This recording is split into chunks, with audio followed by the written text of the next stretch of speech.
Hello, everybody. So, welcome back. I'm very happy you're joining me now. It's very strange, the Darwinian competition for attention. And let's see, if I can hold your attention for the following, space-time block that comprises this video. It's actually really surprising, with all of the video games and, fan fiction, art, drugs, all of the things you could be doing nowadays. You're choosing to listen to this video. Well, hopefully I'm not going to disappoint you. As I often say, I aim to always provide some, novel, non-trivial, and interesting takes on particular subjects. Oftentimes having to do with consciousness, but also more generally. So hopefully this is going to be worth your while. Today we're going to talk about DMT versus 5-MeO DMT, which is a topic that is very important, and I think it's going to be, a lot of people are going to be very curious about it right now, but especially in the future as 5-MeO DMT becomes more popular. Before that, the qualia of the day is rheoscopic fluid, which is basically, so Romeo Stevens gave me this as a birthday present, and it's a pretty beautiful, plastic sphere that inside has these shiny surface, and you can see the flow of turbulence in the liquid, which is fascinating, and you can really get lost in it. And it's very relevant for today because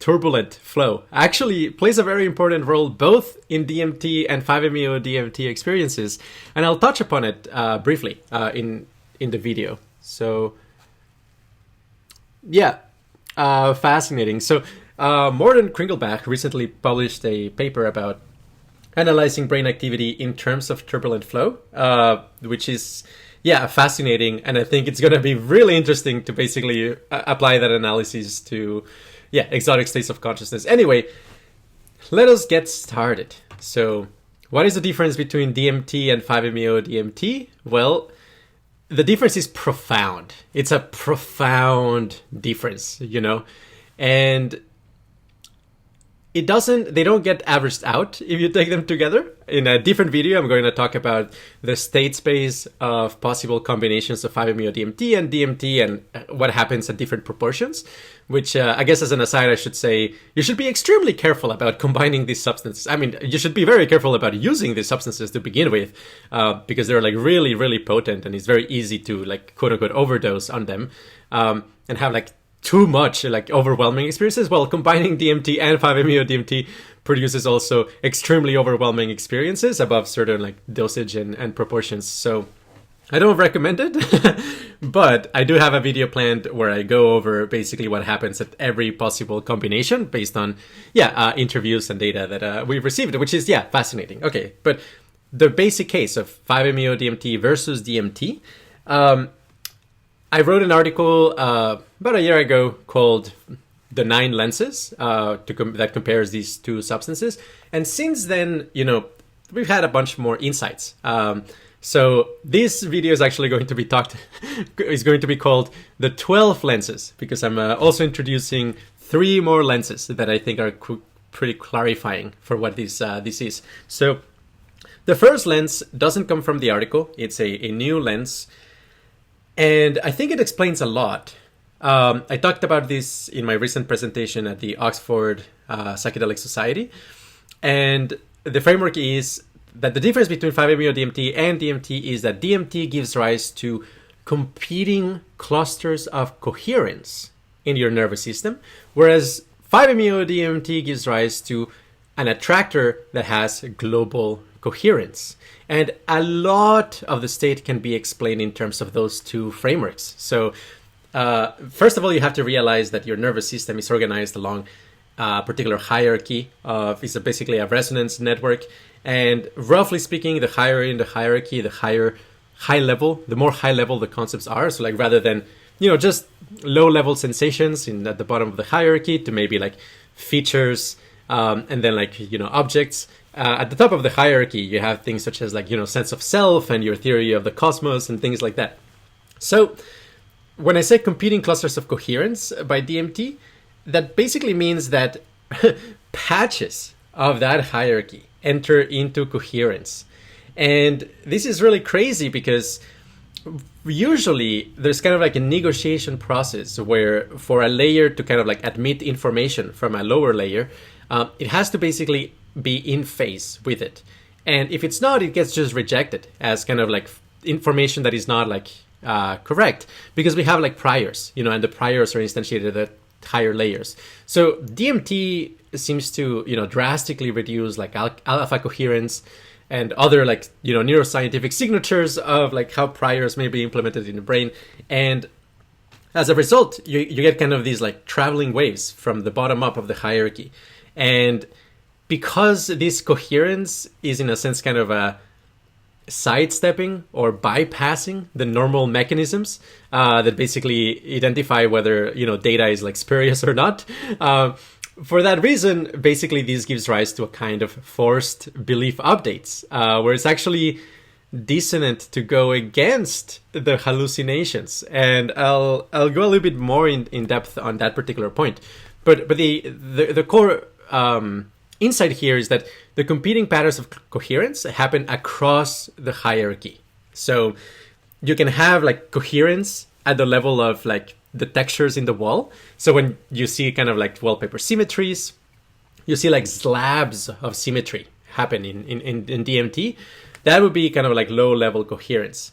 Whereas when you see basically hallucinations that involve, for example, like arms and legs and maybe a face, and all of them are working in tandem, that would be a coherence cluster that is upwards in the hierarchy of the nervous system. Hopefully that makes sense. Which, to some extent accounts for the crazy, quasi agents that emerge in DMT, because these clusters of coherence are competing for survival in your experience and for your attention. So anyway, so that's one piece. On 5-MeO DMT, on the other hand, it gives rise to a certain kind of flow, and you can look at my video on Buddhist annealing to kind of get a definition of flow, but roughly speaking is any kind of sensation of impermanence and fluidity of like energy movement in the body, which is a phenomenological description, not necessarily saying that energy literally is moving throughout your nervous system when you experience flow, although I wouldn't discard that possibility. But the point is that, yes, at 5-MeO DMT seems to activate a special kind of flow that allows, it seems like, neurons of many, many different types and, clusters of neural networks in your nervous system to basically allow the spread of energy in an uninterrupted fashion without blockages. Now, this becomes kind of like, a lot of people talk about like your unified field on 5-MeO DMT. And the truth is, yes, your nervous system becomes a sort of unified field because the waves of energy can travel without interruptions, up and down, left and right, basically every possible harmonic. I would refer you to, connectum specific harmonic waves and, other people like Stephen Lehar and Mike Johnson who've talked a lot about like the implications of kind of the harmonics of a neural network. And in brief, I think that on 5-MeO DMT, energy can flow between arbitrary harmonics. And what ends up happening is that you become a sort of unified field that integrates energy without resistance. Now, your normal self and your normal kind of like addictions and your normal, like hang-ups and like ways of getting stuck in your life will at first still be there on 5-MeO DMT. And if the dose is not high enough, there will be a sort of like competition between like your normal frameworks for energy flow and the energy flow in the unified field on 5-MeO DMT. And that interaction can be very, very, very dissonant. And I think it's very, very important that if you aim to try 5-MeO DMT, that you should develop a lot of like equanimity first. And I mean it in a almost kind of like more DACA way, as in like take it seriously and like actually develop a lot of equanimity. Like learn how to, for example, take a cold shower without stalling and without flinching and without like tensing. Just kind of be able to accept whatever sensation you have.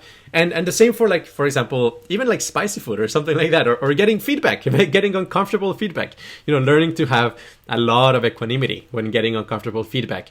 Because on 5-MeO DMT, this unified field is kind of like giving you an attractor for, like, look how beautiful your consciousness could be. Look how pure and sustainable it could be relative to your normal, addictions and compulsions and patterns of tension. That is like getting some really powerful feedback. And, if you're very addicted to things, you have a lot of tensions and hangups, that feedback is going to be very negative. There's going to be a lot of, like, physiological dissonance between those two components. And I think, like, going in with like, surrender and letting go is kind of the low grade version of that. I think, like, go in with, like, a high dose of equanimity, it's probably even better. It's like the best way forward, I think. And I expect, basically the best clinical outcomes from 5-MeO DMT therapy will come from, basically situations where people actually developed a lot of equanimity beforehand. Okay, so that's, literally just framework number one, lens number one, which is DMT as competing clusters of coherence, and 5-MeO DMT as global coherence. Okay, so that alone makes it just so different. Now, I want to say that there might be kind of a very simple mechanism of action where, like, in a sense, two things that influence a network in slightly different ways can give rise to such completely different, effects. So there's a lot of, like, work on, for example, like, looking at how coupled oscillators, they develop global synchrony. And here's the thing, like, if you put a bunch of clocks in a long wall, if it's, like, very long, eventually they will never actually synchronize. If it's a short wall, if you have, like, maybe 10 clocks or something like that, and they're like pendulum clocks, at some point they will synchronize because they're sending, like, the little deviations from the mean oscillation to the walls, and basically there's kind of a feedback mechanism where eventually they all tick together. But if it's a very long wall, that simply just doesn't happen. What will happen is, like, transient clusters of synchrony or traveling waves of synchrony. For example, like the Mexican wave on sports ball stadiums, right? Like, it's an emergent effect. What is very difficult to get is actually just global coherence. Now, if you start adding connections, kind of like physical connectors between these clocks so that they are coupled oscillators, and in a sense you can program these with, like, artificial neural networks or basically coupled oscillators in software. And what you will see is that there's kind of like a threshold where, like, if the network is, like, doing its normal thing, you add more connections, that lowers the average synaptic path length, meaning that, like, the average length between any two oscillators goes down as you add connections. So first there is a phase transition where you will have, like, competing clusters of synchrony. And if you add more connections, at some point, it's so interconnected that it actually does start to work as a unit. And I think, like, this is very reminiscent of DMT, because, like, both DMT and 5-MeO DMT make your brain more interconnected. But the subtle difference where 5-MeO DMT makes it just a tad more connected, I think, is the difference between these competing clusters of coherence and global coherence.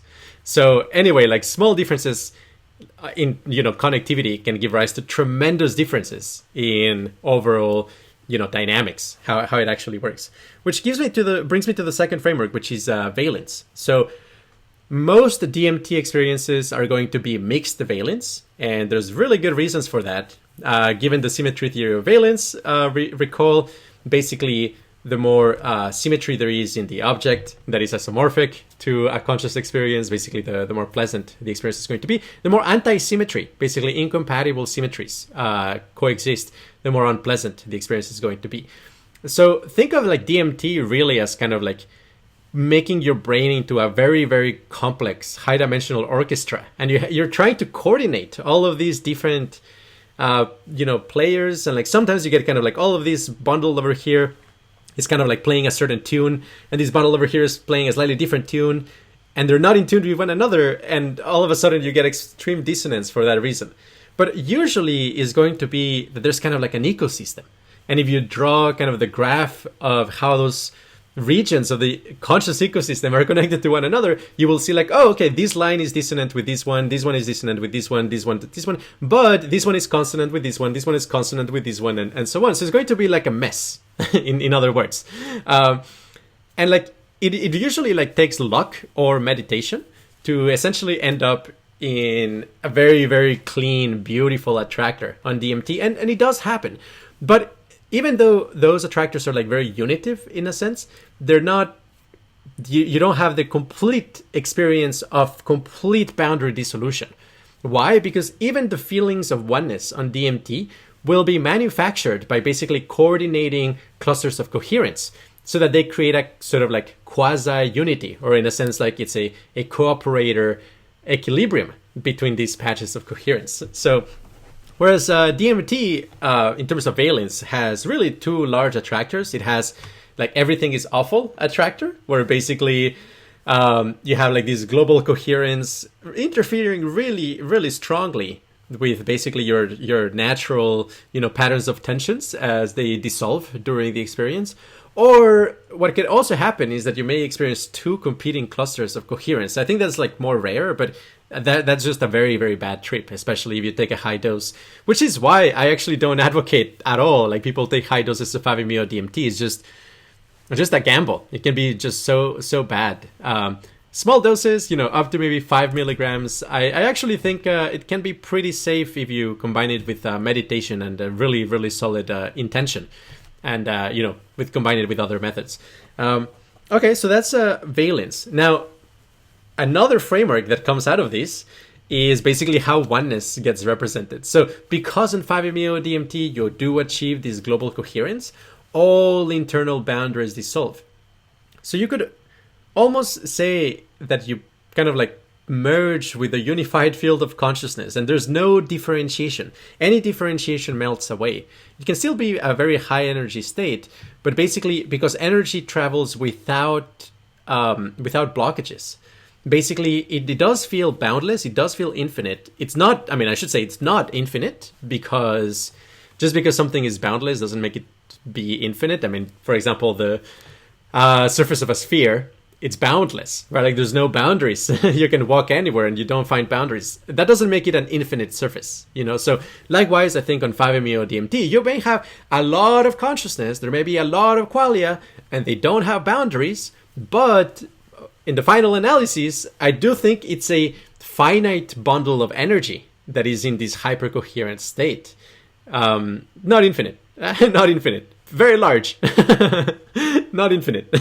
But anyway, it feels infinite, and a lot of people will say like, once you experience infinity firsthand, you know for sure. But I will say like, no, actually, it's kind of an illusion out of the boundlessness of the experience.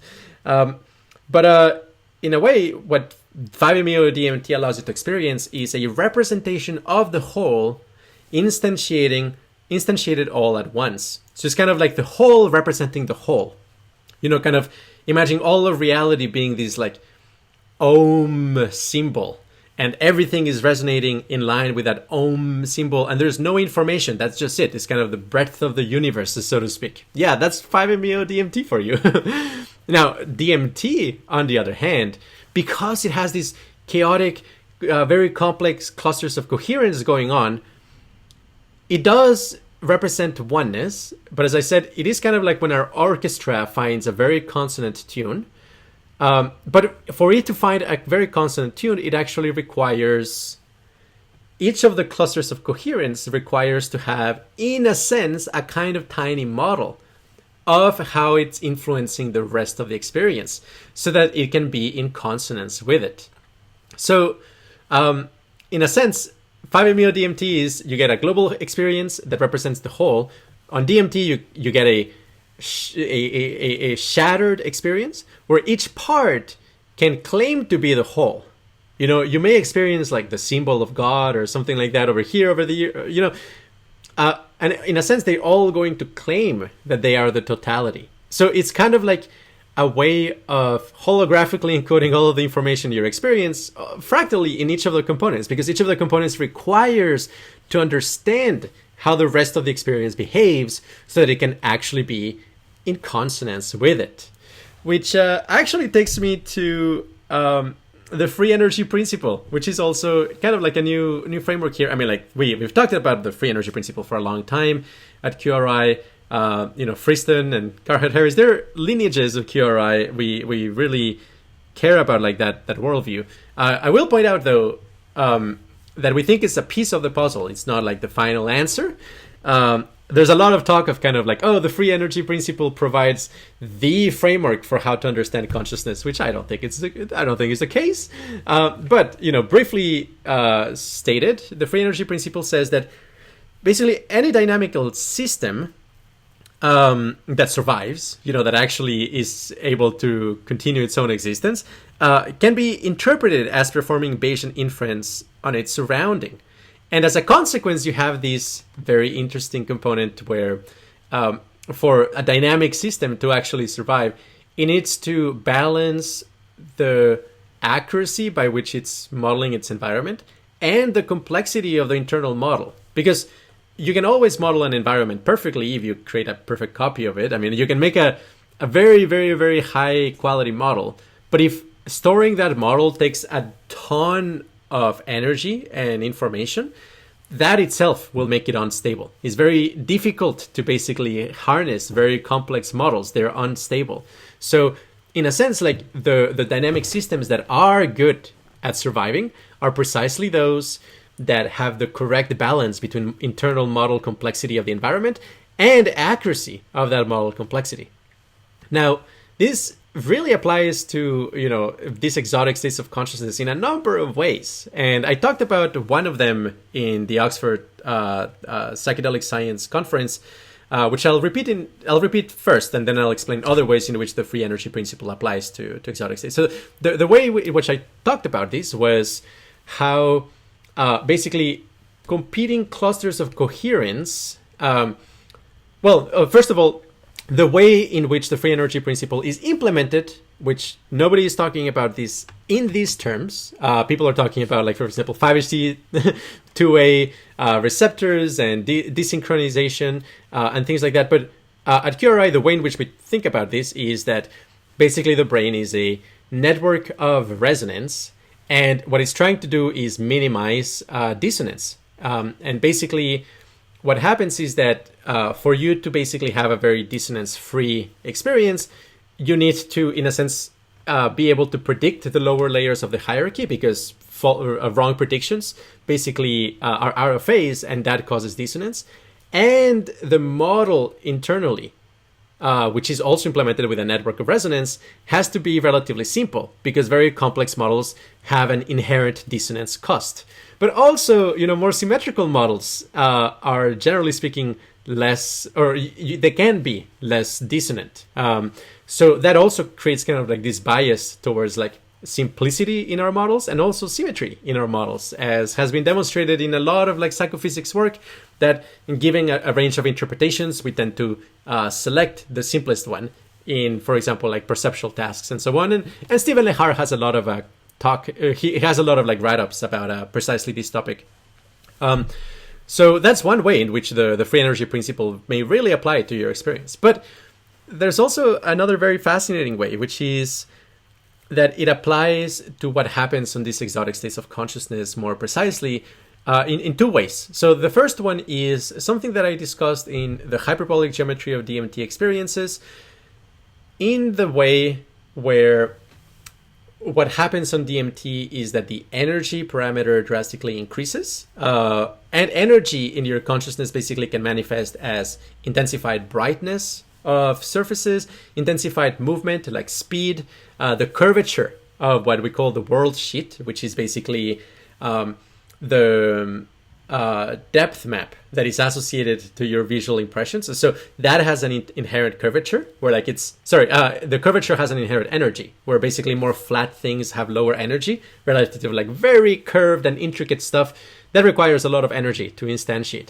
So on DMT, the energy parameter goes up significantly, and that energy can manifest in the form of like very bright colors. For example, there is a family of DMT experiences where all of the energy of the DMT experience is concentrated on, for example, creating the most blue visual field possible, just like so blue it actually hurts, and so blue you actually start experiencing kind of blue harmonics and very exotic, quasi-physical properties that of course have nothing to do with the wavelength of light, because phenomenal color is a very different thing than wavelengths of light.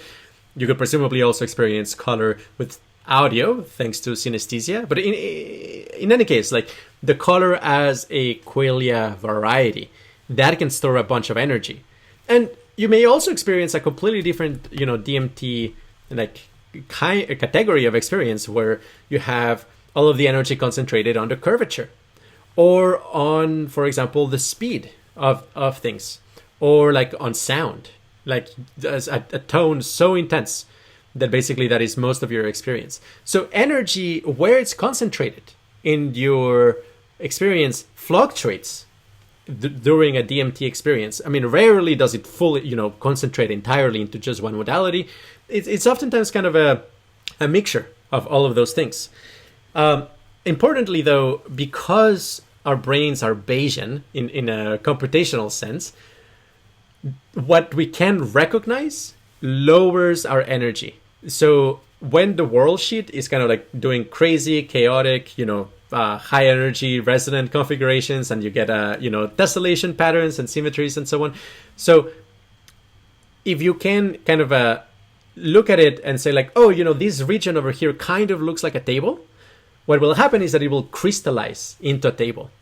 And in a sense, this is the deep dream effect, except like understood through the free energy principle, where basically patterns that you can recognize, the things that you know of, are able to absorb energy. So that's what we call Bayesian energy sinks. I've been talking about it since 2016, which I think we're the first people to talk about these exotic states of consciousness in those terms, as far as I know.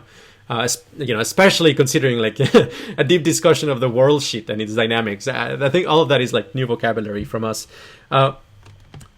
Importantly too, from the point of view of symmetries, symmetrical configurations are also ways in which the energy can be minimized. And the classic analogy here would be kind of like the reason why a bubble, basically a soap bubble, why is it like spherical? Why does it converge on spherical configuration? Because basically any other way in which it could be configured has a higher intrinsic energy. And so as the bubble radiates its energy with its interactions with its environment, eventually it just goes to the lowest energy state, which is a sphere.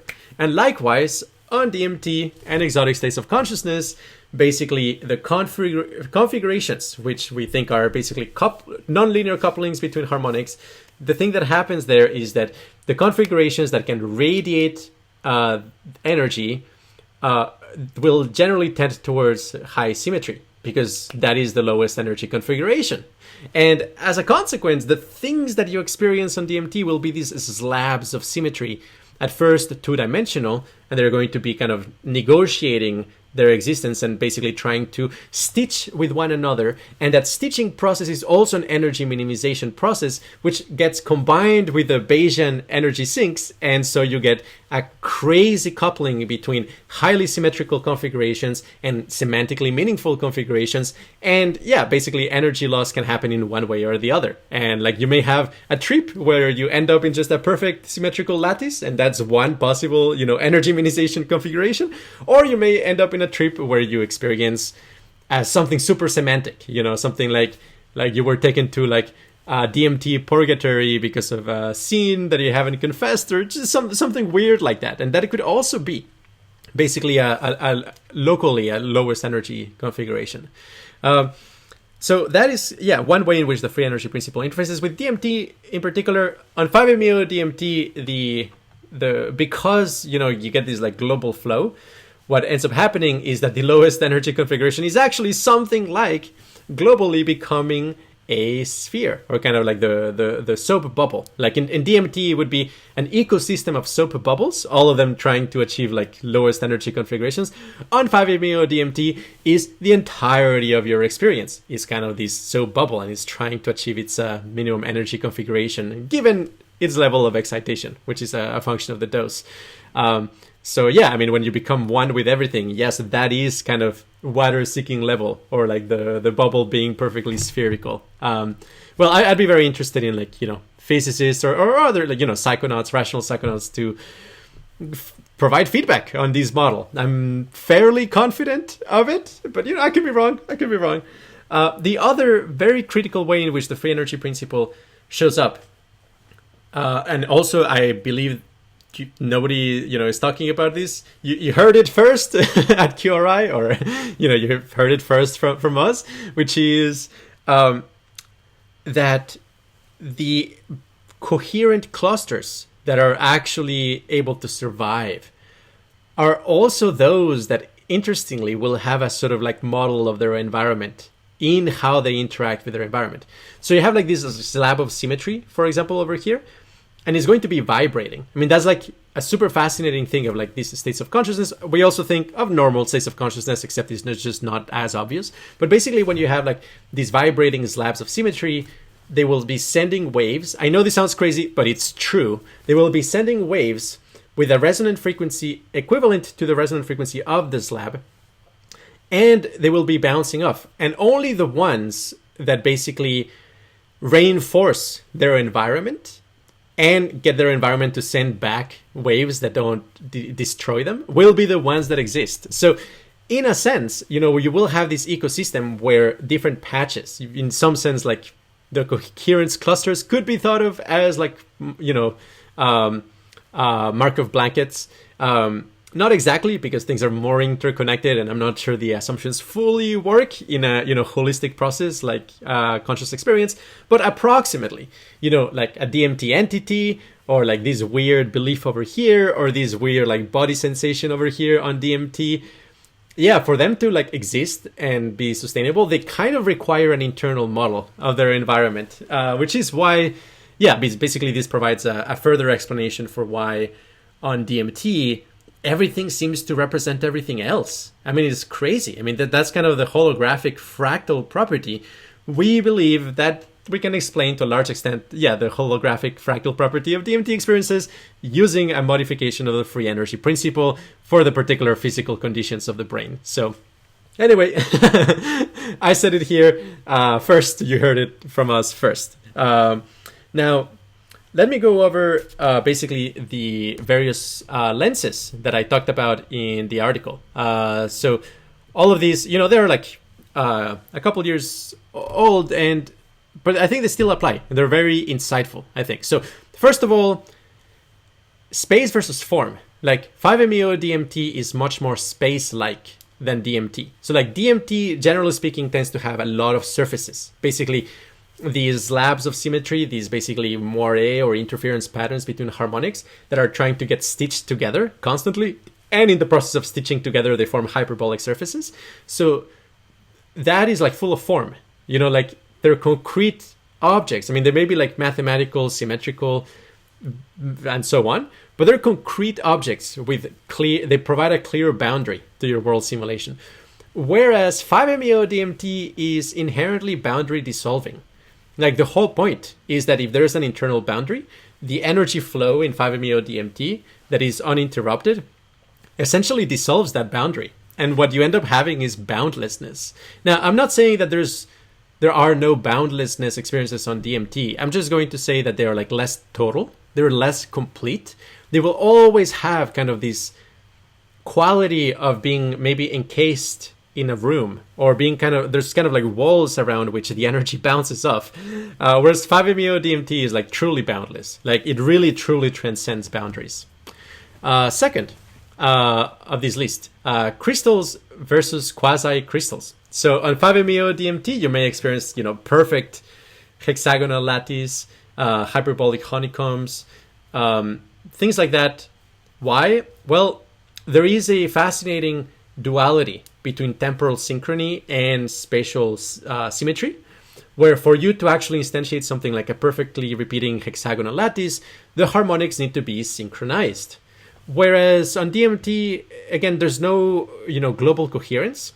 And for that reason, basically these competing clusters of coherence essentially create these very fascinating quasi-crystals. basically the scope of the synchrony is not large enough to create like true perfect crystal structures that endure throughout your entire experience. If that happens, it's unstable on DMT.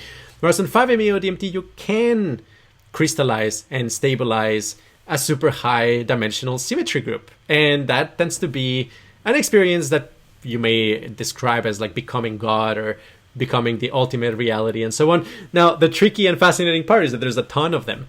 Again, similar to how if you are kind of the surface of an object, you can be the surface of a sphere or the surface of a torus, like a donut. In both cases, you have no boundaries, right? But the space is different. It has a different global topology. And that matters. That will make the harmonics look different. And as a consequence, the feelings will be different. So a lot of these boundless states of 5-MeO DMT, they're different from one another. The feelings are different. Their constituent harmonics are different. Some of them are much more alien than others. Some of them are like just normal human love, amplified 1,000-fold. Others are like some alien emotion that it's impossible to describe. Could be very high valence, though. Could also be very low valence if you're unlucky.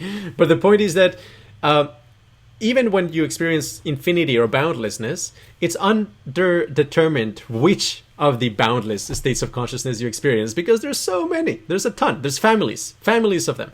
And we hope to actually catalog them and understand them and have some ideas on how to do that. But that's a topic for another video, another article, another time.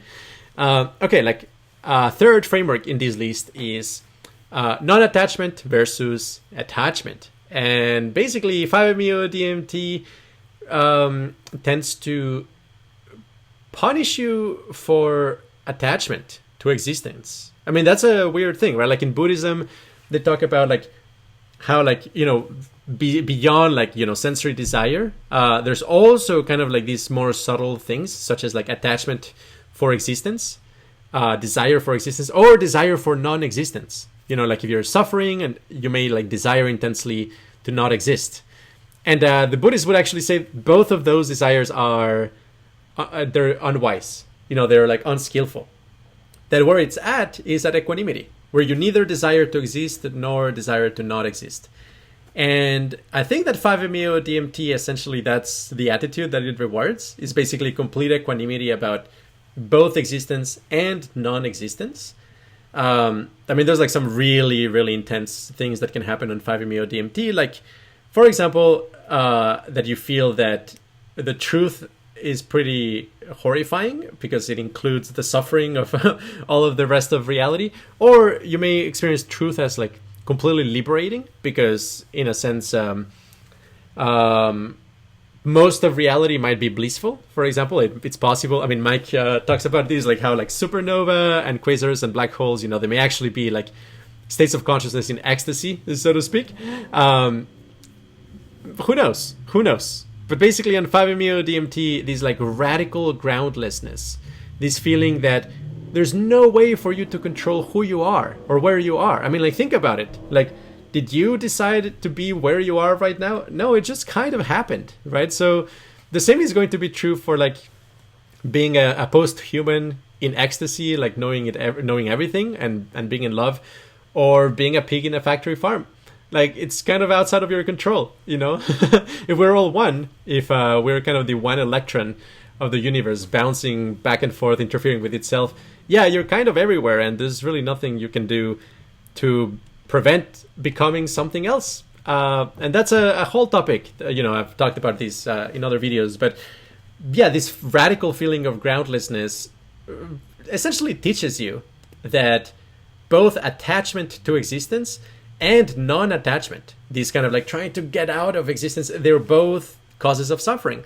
So what's left is, perfect equanimity. And I think that's what it cultivates. Whereas DMT, because you have this crazy evolutionary adversarial process, it actually ends up selecting for patterns that really want to exist. Like, they really, really want to exist. Again, not because like that's inherently like what consciousness wants, but it's more like, hey, the things that want to exist and have strategies for existing, they are the things that are basically going to have a higher probability of existing, and those that are basically able to cooperate with one another and form coalitions, and all of that. Yeah, on DMT, I believe that desire qualia, repulsion qualia, anger qualia, love qualia, all of those end up being co-opted by these patterns, these computing clusters of coherence, in order to capture your attention and survive. So yeah, by its very nature, most DMT experiences will have kind of these underlying vibe of really strong significance, like it's a disaster if you die, or it's a disaster if this entity over here dies, or if you don't follow its commands or something like that. So in that sense, I would say DMT interestingly kind of enhances craving towards existing and especially existing, and it also crazily it gives you fear of missing out, because during this crazy evolutionary competition between qualia patterns on DMT, oftentimes you may get glimpses of heaven realms, basically, slabs or configurations or subsets of those patterns of coherence that are in a kind of super cooperator relationship, that they really, really love each other, and they're producing amazing, blissful, high valence, highly consistent experiences, and they feel like heaven. Now, again, there's a million different versions of that heaven. It's a combinatorial explosion. So when two persons say oh, I've been to this DMT heaven, and somebody else says oh, me too, chances are they didn't. Chances are they maybe hit on an attractor that has similar features. But anyway, it's a combinatorial explosion. Each of them has unique properties, but they can be so blissful and so beautiful that I think they can give rise to kind of a lot of fear of missing out. This feeling that oh man, there's these possibilities out there, and I'm just here stuck in a normal everyday human experience. And yeah, that kind of sucks. At the same time, it can be very motivating, and I think that very reliable ways of inducing high valence, very pro-social states of consciousness, let's say the MDMA version of DMT or something like that, I think they can be powerful coordination technologies. They can be ways for people to basically want to build the good together, and in the process, reduce suffering in others, and so on. So anyway, I wouldn't bash DMT for this effect, but in terms of probably mental health, my suspicion is that a good 5-MeO DMT is just going to be way better for your meditation practice than a DMT. Again, because this intense fear of missing out is just not what you should be cultivating necessarily. Another very important point is underfeeding versus overfeeding. That because these competing patterns of coherence on DMT basically are playing with your internal model of the world, or something that happens is that you fit that model in order to account for the effects of the hallucinations, account for those hallucinations. So your model actually is getting a bunch of spurious data, right? It's getting a bunch of things that don't correspond to the real world, but it's very difficult to resist that data, because resisting it actually causes dissonance. And I don't know if you've ever tried to rebel against a DMT entity, but they can kick your ass. A DMT entity can cause you a lot of dissonance if you disagree with it, and you will feel it as literally low-level dissonance, patterns of vibration that are uncomfortable in different layers of the hierarchy, and they have that power. Now, it's not infinite power. You can rebel against a DMT entity, and what it's telling you is going to be uncomfortable. You may even feel that you're doing something against something sacred or something like that. Again, I think that's just strategies that these patterns take in order to co-opt your attention and continue to exist. Again, consciousness versus replicators. You should be very careful of buying into the external existence of these things, because it makes sense that in order to survive such a competitive environment, they will have all sorts of crazy strategies. And one of them, its primary one, is that refusing to update on the information that they're giving you will literally feel dissonant, and it will feel like they have access to some kind of like torture device or something like that. It, again, so psychotic, right? Like I think they're like internal hallucinations, or that's where I assign most of the probability mass. I'm not sure, but that's what it, it seems to be consistent with internal hallucinations. And that causes a bunch of overfeeding. Essentially, people who do a lot of DMT, and if they're not like super careful with their epistemology, they do end up believing things such as in, alien species, the Greys, and all kinds of things like that. The Russians are plotting with, I don't know, people in the moon, very strange things that are part of the content of these hallucinations. Whereas 5-MeO DMT, its general tendency from this kind of machine learning, statistical perspective, it tends to give rise to underfeeding, where basically because the content is taken care of by global coherence, and you're kind of withdrawn from sensory input, basically what happens is a model complexity minimization process that end up in basically zero information states. And the closest things to zero information states tend to be things such as we are all one, or all of existence cancels out to zero, or I am God, things like that. I mean, I don't think the 5-MeO DMT experience, it's not like it tells you, like, hey, you are God. No. I think it's rather this overwhelming, super low information vibratory state, also very high dimensional. And in the human realm, the things that kind of are able to make sense of that in the best way are precisely these like super simple ideas, like we're all God, we're all that energy. And I do assign a high probability to open individualism. I do think like in some sense we're all the energy of the cosmos. But I disagree with people who take a bunch of 5-MeO DMT and think that that's the answer to everything. that like being awakened is just to have internalized that we're all one consciousness, or to anyway. I think that's a failure mode. I mean, basically, because reality is extremely detailed, and if we want to create paradise, if we want to engage in paradise engineering, we cannot afford to be that underfeeded. We actually need a very significant model complexity to deal with the intricacies of life to realize that vision. And that vision is not going to be realized by just having everybody try 5-MeO DMT and feel that they're God. I mean, that might be a piece of the puzzle. Like, maybe that's important, but it's by no means the whole picture. Not even close. Not even 1% of it. So that's why I would caution against becoming too obsessed with something like the 5-MeO DMT state. I do find it extremely interesting and illuminating, but yeah, it's not the final answer or something like that. I think that's overreaching a bit.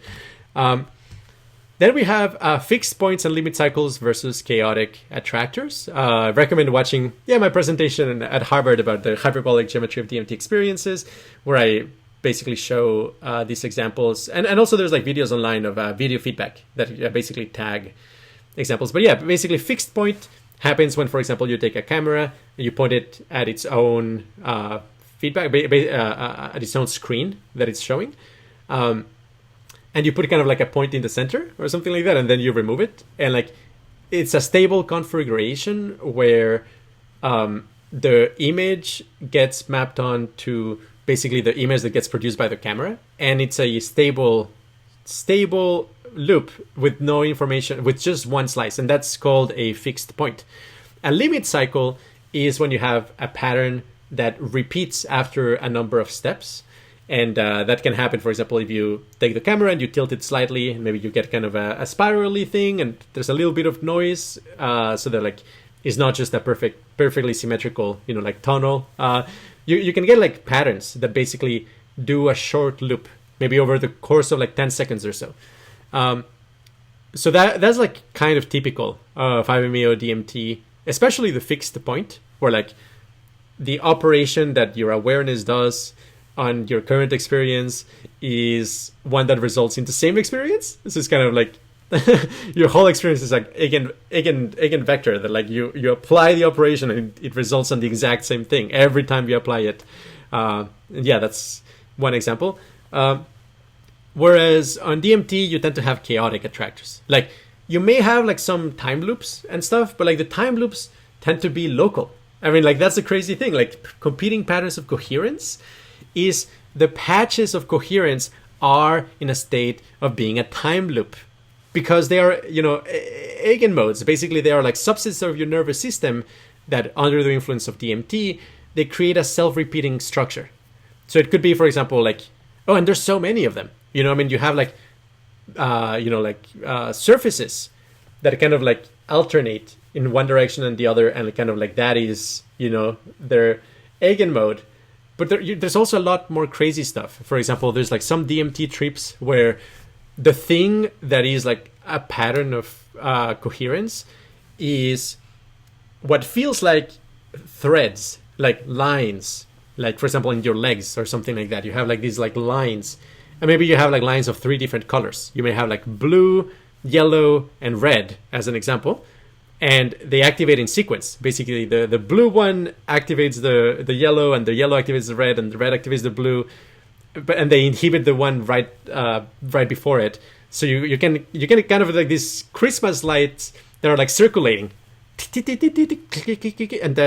and that's a pattern of coherence. Like that whole thing is self-reinforcing. So that would be a limit cycle, but it's a limit cycle locally. It doesn't mean that your entire experience is undergoing that. I mean, you can tune into it and with attention try to merge other patterns of coherence to it, but you will find that at first they're dissonant because, the frequencies and the spatial structures are different and they may be incompatible with one another. No lie, no lie. That's kind of what happens on DMT. So yes, there's a bunch of time loops, but they're local. Whereas, on 5-MeO DMT, the time loop can be global, which also happens on LSD and other classic psychedelics. On DMT, time loops are not like that. I mean, usually the narrative doesn't repeat, like the entire sequence of events doesn't repeat. But what does repeat is the patches of coherence that are the building blocks of that narrative. There's also a whole algebra to how like these coherent patches interact with one another. And I think there's going to be like some fascinating connections with group theory and math and higher math in general when we actually start to study these in earnest with really, really bright people. That basically the different DMT spaces can be understood as recursively combining these patterns of coherence. So that at first you have kind of these like 2-dimensional sheets eventually become hyperbolic surfaces, and then they pass on to like higher dimensional crystals, all the way to things such as like, high dimensional, 5-dimensional hyperbolic surfaces that have their own dynamics. All of that, there's a very rich structure to like which combinations are possible, which ones are reinforcing, which ones are destructive. And I think, we will eventually map that out. That's such a different model than like you're getting an alien message, which actually pays attention to the details of the experience, not just the high level, oh, this is the information I received. An example I thought of recently is like the difference between somebody going to Disneyland and like going through a ride. I don't know, the Pinocchio ride or the Small World ride or something like that. And like most people go to that ride and they say, I saw like people from all over the world and they were singing and like they were sending a message of, unity or something like that. Whereas like a mechatronics expert will come out of that ride and say like, oh, look, the objects were implemented with like thin metal sheets, probably aluminum with these reflectance. And I suspect they probably were using like, old transistors because there seems like they weren't able to communicate with one another. And if they were using like higher, like modern transistors, they would be able to do that. And probably these are the, the energy parameter of each of the components. So think of like the kind of analysis that I'm providing here is kind of like mechatronic expert goes to Disneyland and writes to you a technical report of what's in there. That is the spirit. That is the wavelength. And I think that is how we can actually make progress. We are not going to make progress simply by compiling like, oh, okay, you got a message about universal love, and like, oh, you got a message about how like, I don't know, people in the moon and Russia are conspiring. It's like, okay, no. That's like so far-fetched. That's very little information generally useless information. Much better be the mechatronic expert and tell actually what is going on in terms of, dynamic systems and, mathematical structures. Okay.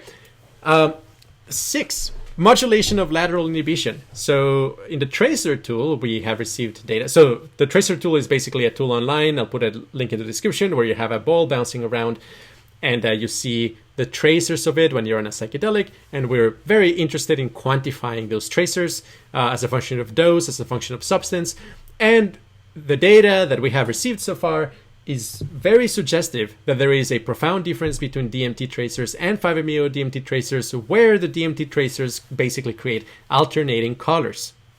Basically, you have a blue ball very quickly creates an after image, a negative after image, which is a yellow ball, and that one will flip again into a blue ball, and so on. So basically, you have a flip-flopping between an after image, a positive after image, and a negative after image. Again, the competing clusters of coherence on DMT, they're mostly made of things like that. Basically, an object and then its alter object is kind of like this after image, and they're like flip-flopping between them. But that suggests that basically lateral inhibition is still really strong on DMT. And lateral inhibition is basically this general tendency in the visual cortex and other parts of the cortex where basically activation in one region inhibits its surrounding regions.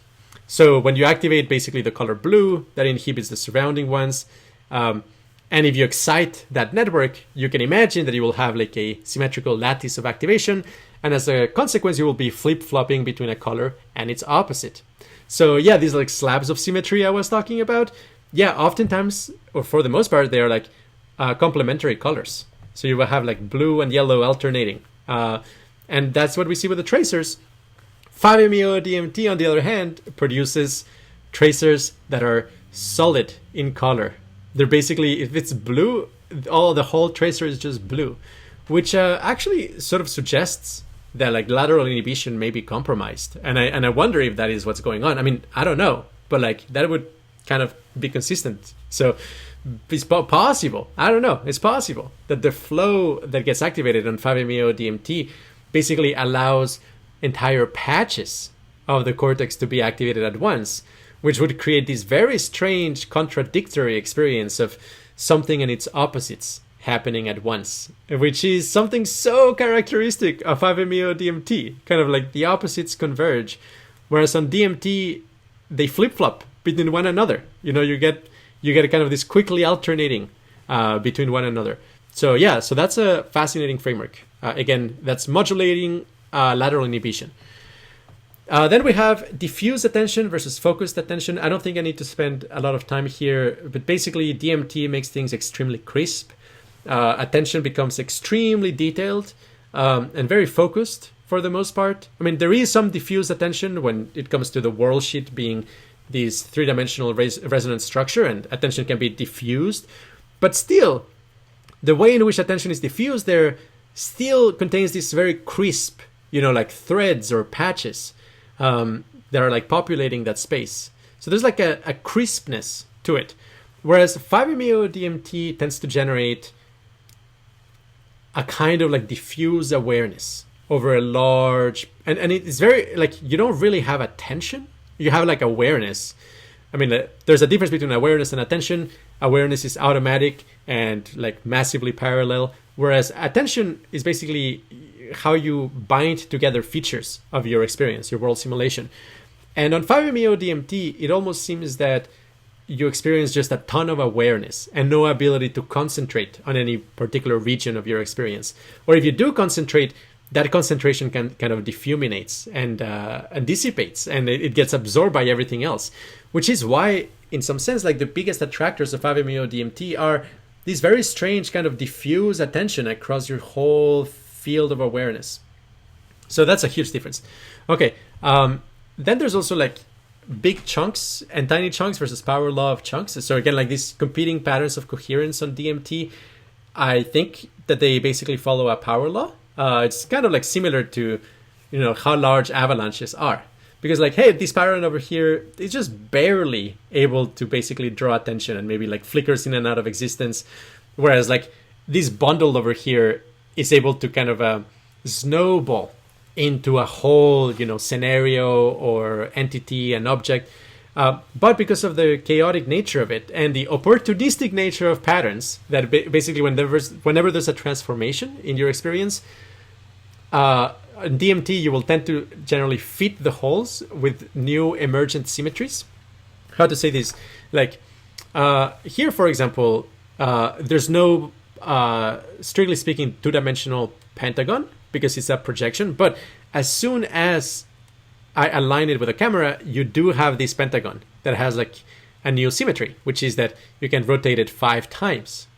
You can also reflect it, which is not the case when you're looking at it from a slightly different angle. Okay, so as the experience evolves on DMT, sometimes like you may, for example, experience a dodecahedron, and when the phase aligns with your point of view, then this may become a fractal, or like may start to tessellate, or you may experience the symmetries of that object. In other words, basically there's this chaotic property that like no matter how much you have like cooperation between these subcomponents, there's usually new emergent niches, new emergent evolutionary niches, oftentimes guided by emergent symmetries, by changing the projection of the coherent objects. Anyway, I know this is a bunch, but like I think that explains a lot. And basically, it is kind of like a power law. You have these competing clusters of coherence, and because of like coalition building, they follow like basically a power law distribution. Whereas on 5-MeO DMT, rather what tends to happen is that all of your experience enters into a coherent state, and maybe there's like a residue. Like there's like parts that are not able to be integrated. So it's kind of the residue in when you're melting steel or something like that. You have like this thin sheet of oxidized, steel and carbon at the top.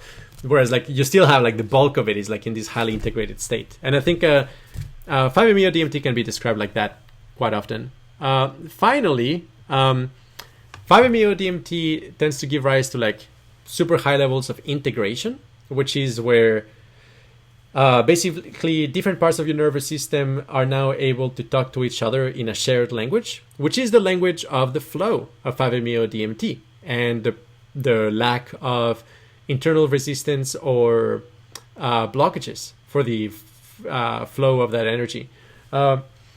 Whereas DMT tends to basically fragment your nervous system in new ways that are just non-native to the typical kinds of fragmentations that we experience in our nervous system. And that gives rise to very different kind of effects as a whole. That I think on 5-MeO DMT, you're much better to process like trauma and kind of like decide to live a better life or something like that. I think it has like more therapeutic benefit because it really puts you in kind of this like highly meditative state where information between different parts of your life can basically integrate with each other. So like the things that you've been kind of resisting, all of a sudden their flow is kind of just completely open. Whereas, yeah, DMT, I mean, I think it reinforces maybe some positive things. Like if you have like a very beautiful experience of universal love on DMT, like, yeah, that can be very encouraging and beautiful. But in general, I think its effect is just kind of more weird. It's kind of you develop delusions, you develop weird beliefs. You kind of like provide a house for the machine elves and the competing clusters of coherence. And who knows? But in any case, fragmentation of patterns. It could also very well be, and I'm very open to this possibility, that a therapeutic protocol where you first take DMT and then 5-MeO DMT might be good, because the first experience will kind of jitter your priors and make you way more open-minded to like other possibilities, and the 5-MeO DMT will then kind of blend together all of that and allow you to achieve a kind of integrated state. But I don't know.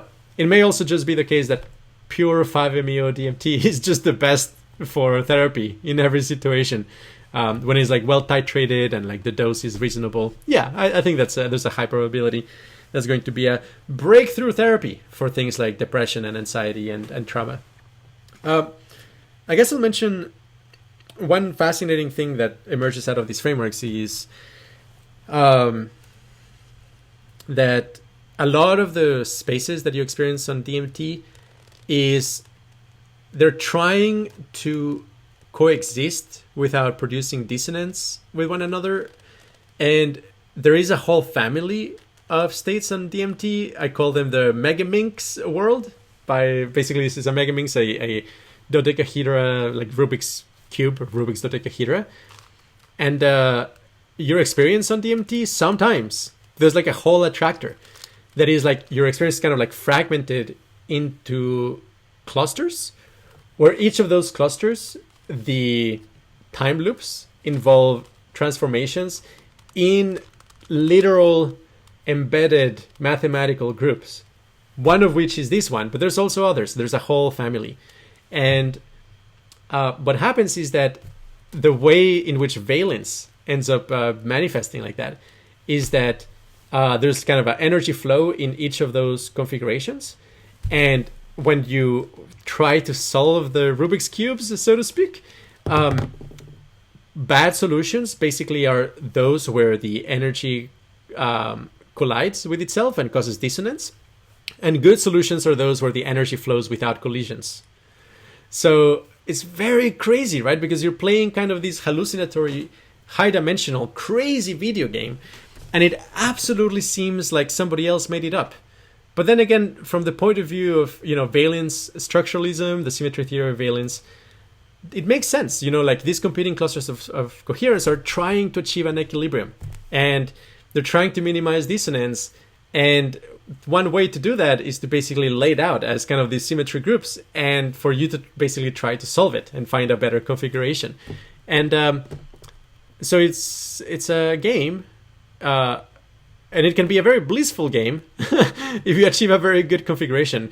The problem, though, is because the DMT state is not soft. It's basically like a lot of hard edges, which again, hard edges in consonance can be beautiful, but hard edges in dissonance can be so gyring, so like screechy and unpleasant.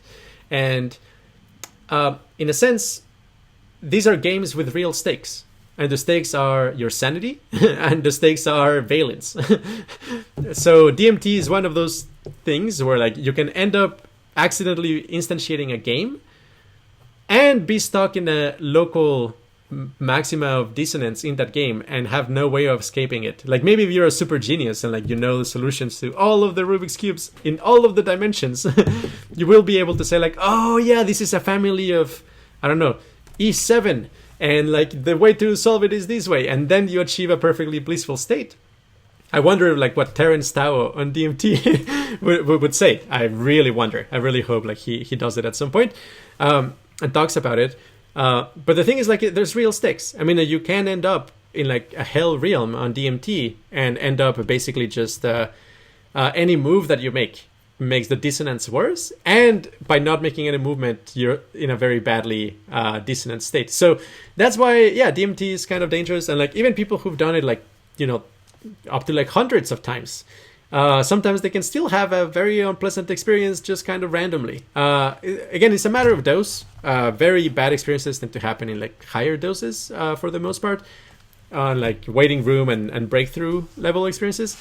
But I do think that a first principle understanding, such as like competing clusters of coherence versus global coherence, can allow us to, in a sense, maximize our chances to give rise to really good pro-social and heavenly DMT trips.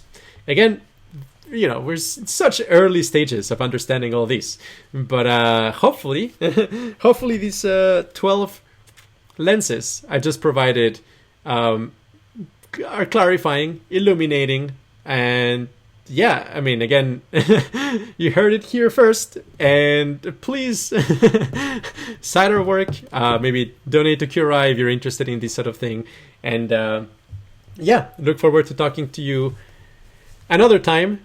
I'll be making videos on combining DMT and 5-MeO DMT, more on the free energy principle, kind of like a deeper read on that, and functionalism, like why digital computers cannot be conscious. So all of those topics are coming up.